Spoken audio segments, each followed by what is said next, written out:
کو جو ہے کھل کر کام کرنے کا موقع نہیں دیا جاتا ہے. جو 4 کام ہم کو کرنے ہندوستان میں، اس کی طرف میں اشارہ کر کے اپنی بات کو ختم کروں گا. نمبر 1 یہ ہے کہ دنیا میں مغرب کی جو ایک سازش ہے، وہ سازش یہ ہے کہ مسلمانوں کو صفوں میں بانٹا جائے. پہلے تو انہوں نے شیعہ سنی میں مسلمانوں کو بانٹا، عراق اور ایران کی جنگ کرائی، یہ شیعہ سنی کے اختلاف کو انہوں نے کھڑا کیا.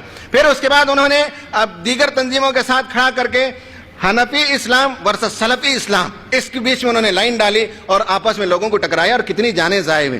پھر اس کے بعد ایک آیا صوفی اسلام ورسس جو ہے جہادی اسلام. اس لیے آپ کو معلوم ہونا چاہیے کہ آج سے 3 سال قبل UNO نے پورا سال امام صوفی پر منایا تھا، امام رومی پر منایا تھا. تو رومی اسلام یا صوفی اسلام ورسس جہادی اسلام. اب جو لیٹسٹ تقسیم ہے وہ اسلامسٹ ورسس سیکولرسٹ. ایک طرف اسلام پسند ہوں گے اور ایک طرف لبرل مسلمان ہوں گے. وہ مسلمان جن کے لیے مذہب کوئی معنی نہیں رکھتا، جن کے لیے عقیدہ کوئی معنی نہیں رکھتا، جن کے لیے نبی کریم صلی اللہ علیہ وسلم کوئی اسوہ نہیں رکھتے، جیسے سلمان رشدی ہے، جس طرح سے آمینہ ودود ہے. ابھی آمینہ ودود مدراس میں آئی تھی اور وہ چاہتی ہیں کہ صاحب مسلمان مردوں اور عورتوں کی امامت عورت کرے گی. اور وہ آمینہ ودود نے 2 مرتبہ جمعے کا خطبہ بھی دیا اور جمعے کی نماز بھی پڑھائی. اور وہ مدراس آئی تھی اور یہاں کی عورتوں نے بہت شاندار جواب لکھا تھا ہندو اخبار میں، اور بتایا تھا کہ مسلمان عورتوں کے جو مسائل ہیں، تعلیم نہیں ہے، غربت ہے، امامت ہمارا کوئی مسئلہ نہیں، ہم کو کوئی شوق نہیں مسجدوں میں جا کر امامت کرنے کا. تو اس طرح سے پہلا کام جو ہم کو کرنا ہے اس تقسیم امت کی جو سازش ہے، اس سازش کو ناکام کرنا اور امت کی وحدت کو برقرار رکھنا چاہیے. یہ واقع امری ہے کہ یہ فیکٹ ہے کہ ہم مختلف آئیڈیاز رکھتے ہیں، ہم مختلف طریقوں سے کام کرتے ہیں، ہم اسلام کی مختلف تعبیروں کو مانتے ہیں، لیکن اس کے باوجود ہم سب مسلمان ہیں. کسی بھی طرح سے دشمن کو اس کا موقع نہیں ملنا چاہیے کہ مسلمانوں کی صفوں کو پھاڑ سکیں. وہ ہم سے کہہ سکیں کہ تم حنفی مسلم ہو، تم سلفی مسلم ہو، تم دیوبندی مسلم ہو، تم ندوی مسلم ہو. کوئی تقسیم بہرحال ممکن نہیں ہونی چاہیے. اور یہ اجلاس آج کا یہ شاندار اجلاس ہے جو اس بات کا ثبوت دیتا ہے کہ مغرب کی سازشوں کو ہم ناکام کریں گے اور کسی بھی صورت میں اس تقسیم کو ہم گوارا نہیں کریں گے.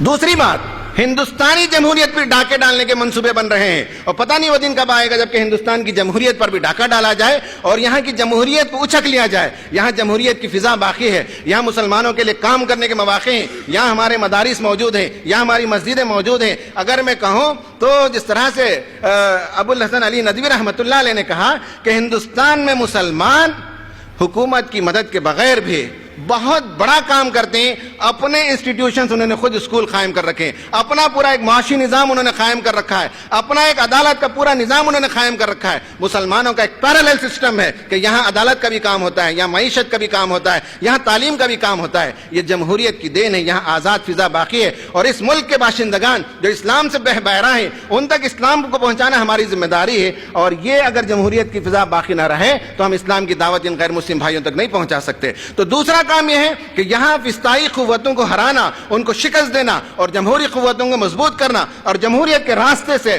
اسلام کی دعوت کو عام کرنا اور مسلمانوں کی خدمت کے لیے جتنے مواقع موجود ہیں اس فضا کو باقی رکھنے کے لیے ہم سب کو مل جل کر کام کرنا پڑے گا. یہ دوسرا کام ہے. تیسرا کام، خواتین اپنا مورچہ سنبھالیں. آپ کو معلوم ہونا چاہیے کہ جو شہید ہوئی ہیں ان میں سے خواتین بھی ہیں. اسما بلتجی 17 سالہ ایک لڑکی ہے جس نے رمضان میں حفظ قرآن کو مکمل کیا تھا اور حفظ قرآن کے مکمل ہونے کے 6 دن کے بعد وہ شہید ہو گئی. وہ وہاں کے اخوان المسلمون کے سیکریٹری بلتجی کی بیٹی ہے اسما بلتجی، جس نے شہادت کا مرتبہ پایا. اور ان کے والد نے ایک بڑا خوبصورت لیٹر لکھا ہے کہ بیٹی میں تیرے ساتھ بہت زیادہ وقت نہیں گزار سکا، میں تحریک کے کاموں میں لگا رہا، لیکن تو نے بھی اپنا خون دے کر اس اسلام کی کھیتی کو سینچا ہے. مجھے امید ہے کہ تو خدا کے پاس جو ہے شہید کا درجہ پائے گی اور انشاءاللہ قیامت کے دن جب ہم ملاقات کریں گے تو جنت میں تیرے ساتھ میں وقت بتاؤں گا اور کافی وقت میں بتاؤں گا اور تیرے ساتھ میں لگا رہوں گا. دنیا میں تو مجھے یہ موقع نہیں ملا لیکن تو نے یہ کارنامہ انجام دیا.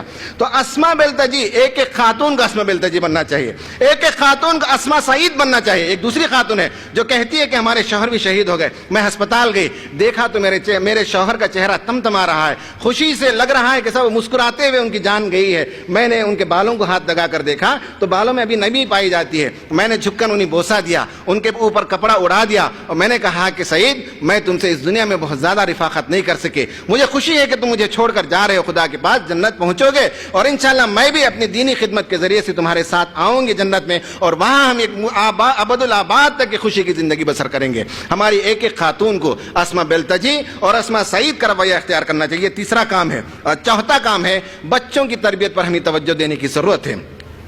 آدمی وہ نہیں ہے جو کہتا ہے، آدمی وہ نہیں ہے جو حلیہ بناتا ہے، آدمی وہ نہیں ہے جس کا ڈھونگ رچاتا ہے، آدمی وہ ہے جو اپنے بچوں کی تربیت کرتا ہے۔ اگر کسی آدمی کو دیکھنا ہو کہ وہ کتنے پائے کا آدمی ہے تو اس کے بچوں کو دیکھے۔ امام ابن تیمیہ رحمۃ اللہ علیہ، ان کے والد بہت بڑے عالم تھے، ان کا بیٹا بھی عالم ہوا۔ ہمارے اس ملک کے اندر بھی آپ دیکھیں بڑے بڑے علماء ہیں، ان کے بچے علماء، ان کے بچے علماء، مستقل انہوں نے دین کی خدمت کے لیے اپنی نسلوں کو تیار کیا۔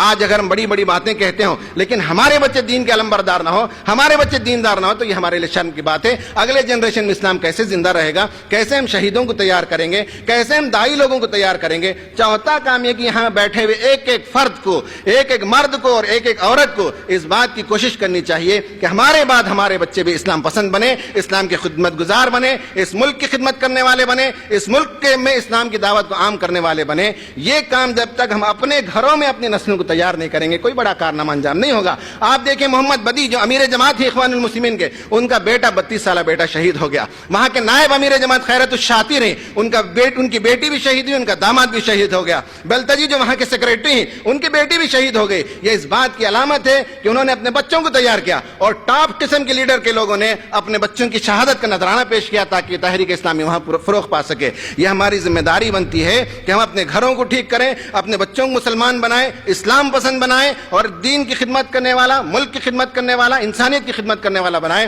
تاکہ اس ملک میں آئندہ نسلوں تک اسلام پہنچ سکے اور اس ملک میں ایک سازگار فضا بن سکے، اور یہاں کے وطنی بھائیوں تک بھی اسلام کا پیغام پہنچ سکے۔ یہ ہماری ذمہ داری بنتی ہے۔ تو عالمی جو صورتحال ہے اس سے جو سبق ملتا ہے وہ یہ ہے کہ مسلمانوں کی صفوں میں تقسیم کی جو سازش ہے اسے ہم اپنی کوششوں سے ناکام بنائیں۔ نمبر 2 یہ کہ ہندوستان میں جو جمہوریت کی فضا باقی ہے اسے باقی رکھنے کی کوشش کریں اور فسطائی قوتوں کو ہرگز کامیاب ہونے کا موقع نہ دیں۔